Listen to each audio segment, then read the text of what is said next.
My parents said, "You can watch the ceremony from the back row," then gave my sister my seat at her own bridal shower.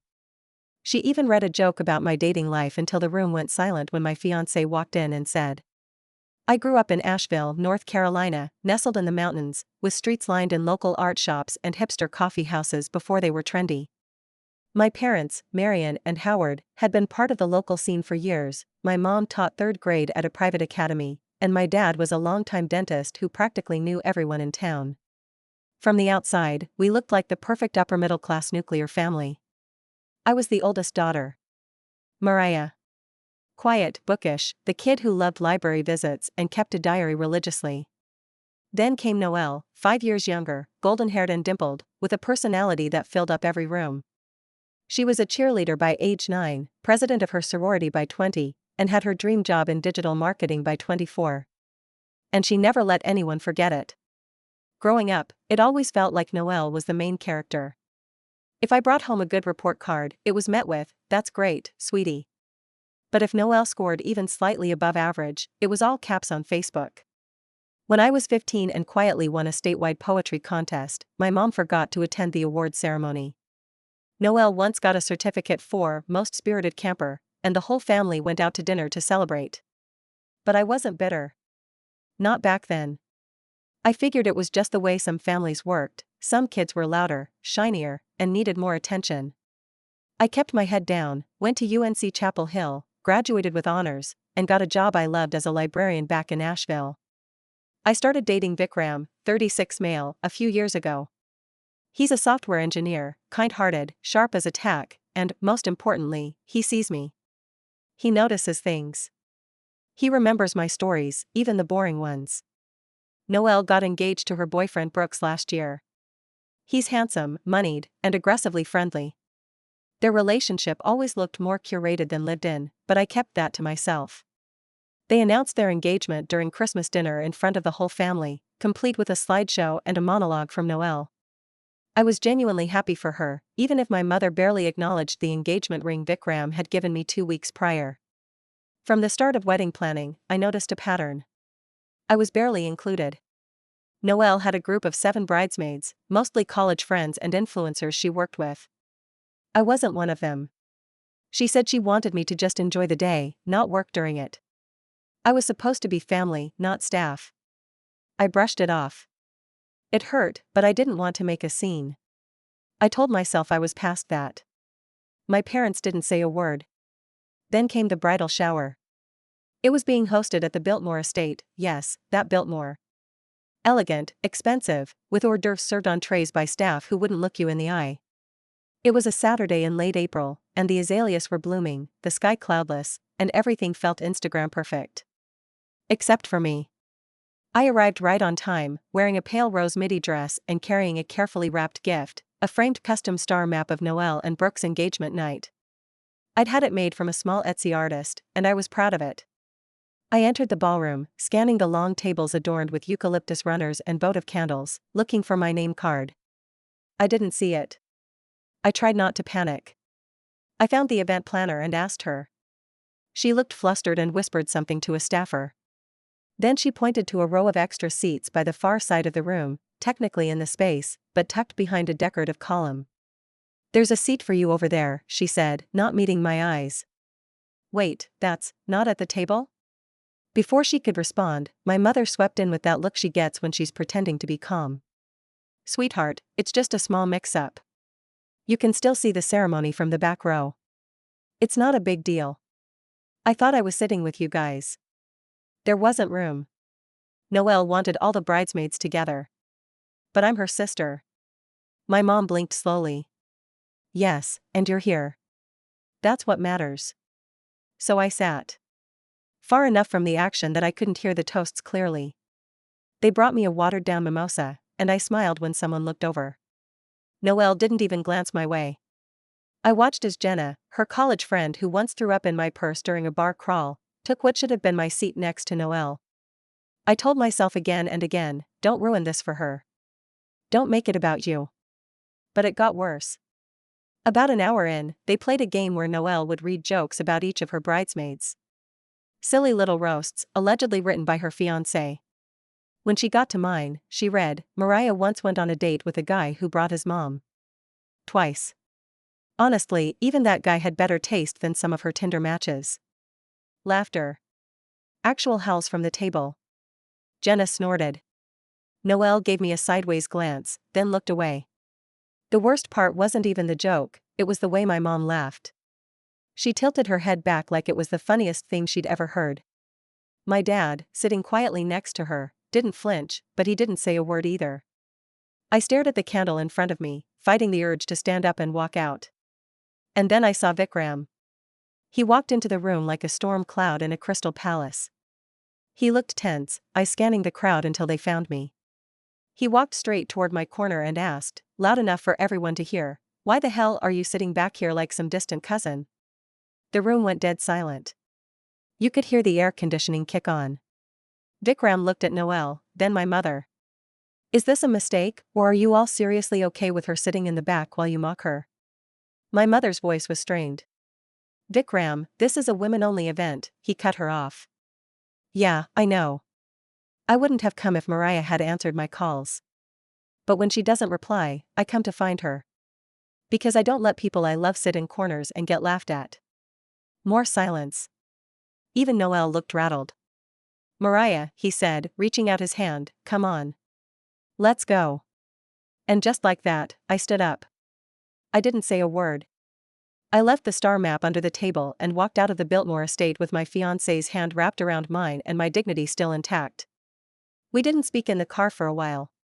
Not because we were mad, because I couldn't trust my voice not to crack. Vikram drove, his jaw tight, one hand on the wheel, the other resting lightly on my knee.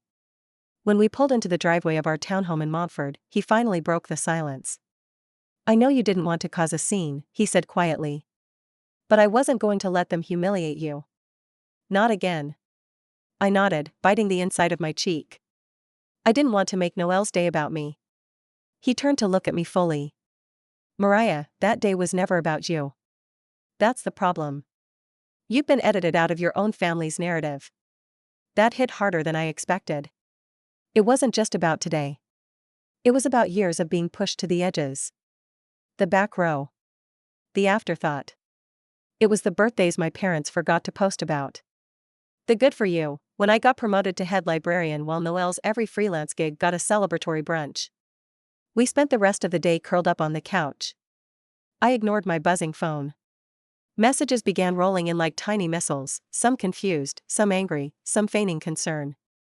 Text from Mom, you embarrassed your sister. Can we talk tomorrow? Text from Noelle, that was extremely inappropriate. Vikram owes me an apology. Text from Jenna, guess you really are the drama after all. I didn't answer any of them. Vikram made grilled cheese and tomato soup like he knew exactly what I needed, and we watched reruns of Frasier while I tried to pretend the day hadn't happened.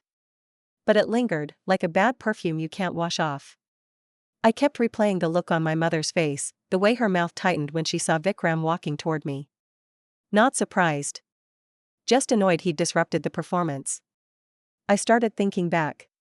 There was the time in high school when I'd saved up to go on a weekend creative writing retreat, only for my mom to cancel it at the last minute because Noelle needed a new competition leotard and they couldn't afford both.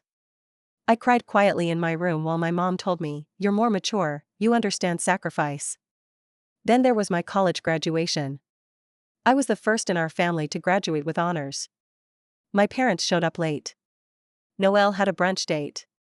My mom spent half the ceremony whispering about the speaker's boring voice. And yet, somehow, I'd convinced myself these were just little things. That the years of being overlooked were just me being overly sensitive. That if I kept showing up, kept being patient, supportive, and good, they'd see me. But they never did. And now, as a grown woman with a man who saw me better than my own parents ever had, I realized I didn't want to keep showing up to be treated like an extra in my own life. The next day, I opened the group chat titled Family and typed, "Hey, I need space right now. Please don't reach out until I've had time to process everything. I'll let you know when I'm ready to talk." Then I muted the thread. A week passed. I didn't hear from anyone, except Vikram, who checked in constantly and gently, never pushing, never questioning. My coworkers noticed I was quieter than usual, But I busied myself with work projects and told them I just had wedding fatigue. I thought maybe they'd cool down. Maybe someone would realize how insane it was that I had to sit at the back of my own sister's shower. But then the wedding invitations arrived. The envelope was thick, heavy, with gold trim and monogrammed calligraphy. Inside was a beautiful card, white embossed roses, elegant script, RSVP instructions. It was addressed to Ms. Mariah Langford. Singular. No mention of Vikram. Inside, a little insert included hotel details, rehearsal dinner times, dress codes, and then one line near the bottom that felt like a sucker punch. Mariah, ceremony seating has been arranged for extended family and non-bridal party guests. You will be seated in row F. I had to read it twice. Row F. The sixth row. After aunts, cousins, family, friends. After everyone else. I called my mom. Hey, I said, trying to keep my voice neutral. I got the invitation. She sounded tired. Good. Noelle worked really hard on them. I noticed I'm in the sixth row. A pause. Yes, that's where all non-bridal party families are sitting. Noelle made the chart herself. I'm her sister. And you're not at the wedding. She didn't want it to look uneven. I didn't even know what that meant. So. I'm just a guest? Mariah, she said sharply. Don't make this about you again. This is Noelle's big day. If you want to come, come. If not, I understand. But enough with the guilt tripping. I hung up before I said something I'd regret. I sat there for a long time, staring at the invitation. Not just at the words, but what they meant. That they'd decided, once again, that I belonged at the edge. That appearance was more important than relationships. That not making a scene was more important than making me feel loved. When Vikram came home that night, I told him everything. Then I did something I never thought I'd do. I wrote Noelle an email. Not a text. Not a call. An email. Because I wanted it in writing, for once. And because I didn't trust myself not to cry on the phone. It wasn't angry. It was honest. I told her how I'd always supported her, even when I felt sidelined. I told her how it felt to be laughed at in front of a room full of people I barely knew. How hurtful it was to be seated in the back. How much it stung to see her invite Vikram and me to her wedding, then erase him from the invitation. And then I told her we weren't coming. Vikram and I had decided. No more sitting quietly. No more back rows. 2 days after I sent the email, I got a response from Noelle. It was everything I expected and yet worse. Mariah, I'm sorry you feel that way, but this day isn't about you. I've included you in as much as I could without compromising the aesthetic and structure of the event. I've tried to keep things drama-free. If you felt excluded, that wasn't my intent, but you also didn't make it easy with how distant you've been lately. I would have appreciated your support instead of you walking out of the shower. That hurt me, whether you realize it or not. As for Vikram, the wedding is very structured. We had to make seating choices that made sense for the venue layout. This isn't personal, it's logistical. If you change your mind, you're welcome to come. But please don't bring negativity to the happiest day of my life. Noelle asterisk I stared at it for 10 minutes. Every word was coded in passive aggression, wrapped in the glittery paper of reasonableness. It was like being stabbed with a butter knife. Slowly. With a smile. I didn't reply. Not because I didn't have a response, but because I finally realized I didn't need to explain myself anymore. There was no room in her worldview for the possibility that she might have hurt someone else. She was the bride. Her world, her rules. My feelings were a wrinkle in her seamless vision board. That week, I started therapy again. I told my therapist about the shower, the seating, the years of feeling invisible. She didn't flinch when I told her I hadn't spoken to my parents since that phone call. Do you think they know how much this has impacted you? She asked. I don't think they care, I said. That's a big difference, she replied. And that might be the hardest truth to live with. Meanwhile, my phone stayed mostly silent. I saw on social media that the wedding was moving forward as planned, pictures of Noelle at a spa weekend in Charleston with matching satin robes and mimosas, #final fling before the ring. I noticed they used a group photo from the shower as her new profile pic. I wasn't in it. Then, one Thursday night, my dad called. It was nearly 9:30 p.m., which was unusual.